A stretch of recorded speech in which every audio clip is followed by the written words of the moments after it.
Alexey Muraviev. He joins us live from Perth in Australia. He's an associate professor of national security and strategic studies at Curtin University. Professor, it's good to see you today. Again, given that we haven't seen much progress on these peace talks, the Kremlin saying that compromise is not an option, Ukraine, of course, not wanting to concede any territory, where does that leave us? What happens if Trump's push for peace collapses?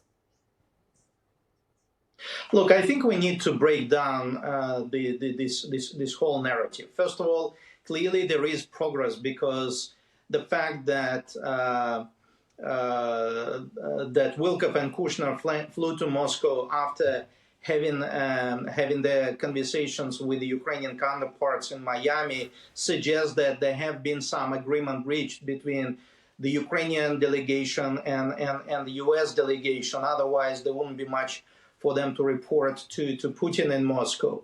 In terms of follow-on progress, what's clearly have come out of the conversation in Moscow is there is an understanding between the Russians and the Americans of where they are able to agree and where there is a degree of compromise. And we need to remember every conversation, every negotiations requires a degree of compromise on both sides. You cannot be in a situation when one side does all the concessions and the other side does nothing.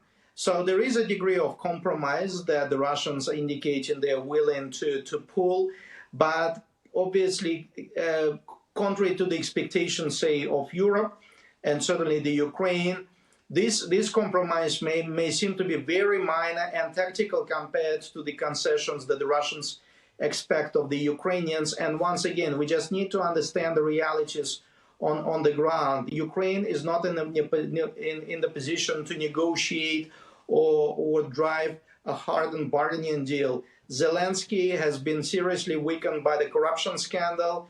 His political future is in question, but more importantly, Ukraine doesn't have any cards to pull on the battlefield to demonstrate that, yes, it can resist, but it cannot really turn the tide of the war.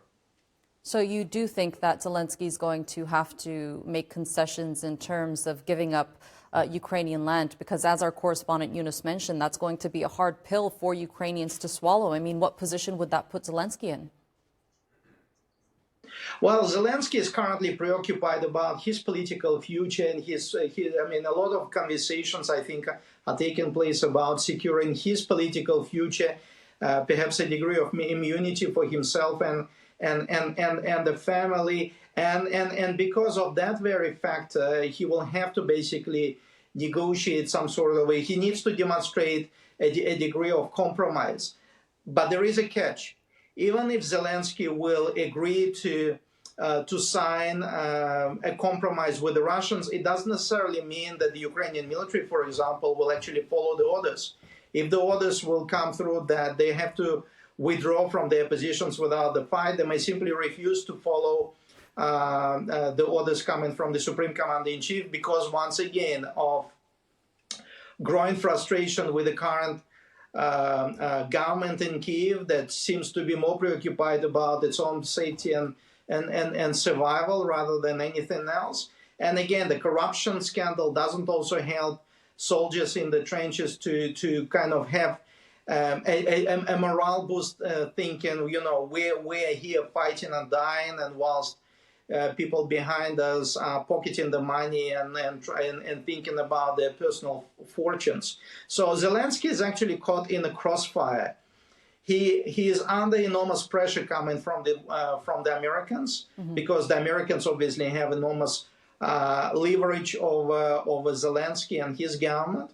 On the other hand, he also understands that he would be facing really ugly music at home if he will actually follow what is expected of him in accordance with the current round of negotiations. But furthermore, he cannot not understand that if he's not going to accept the proposal this time, the next proposal will be much worse for him and for the Ukraine.